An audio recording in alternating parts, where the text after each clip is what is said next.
Un étudiant togolais enrôlé de force dans l'armée russe finit prisonnier en Ukraine. C'est la revue de ce 18 mars 2025 sur Actulomé. Restez jusqu'à la fin.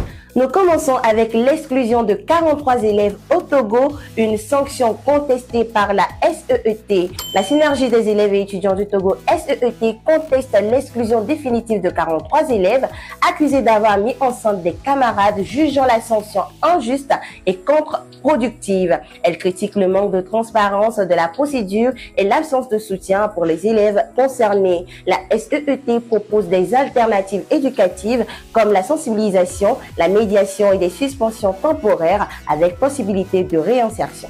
Aux États-Unis, 43 pays dont 22 en Afrique sous le coup de restrictions de voyage.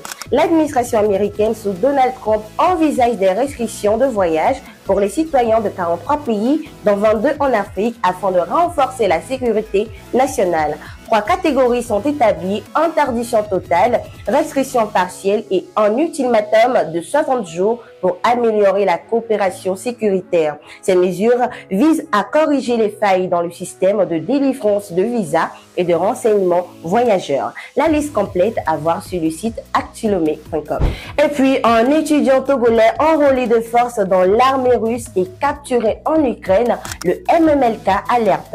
Un étudiant togolais parti en Russie pour ses études aurait été enrôlé de force dans l'armée, envoyé au front en Ukraine, blessé, puis capturé par les forces ukrainiennes. Le mouvement Martin Luther King MMLK qualifie la situation de tragique et appelle les autorités togolaises à intervenir d'urgence pour sa libération. Cette affaire soulève des inquiétudes sur la sécurité des étudiants africains en Russie où des cas de recrutement forcé ont déjà été signalés. Sport pour finir, à éliminatoire mondial 2026, les éperviers du Togo en quête de performance.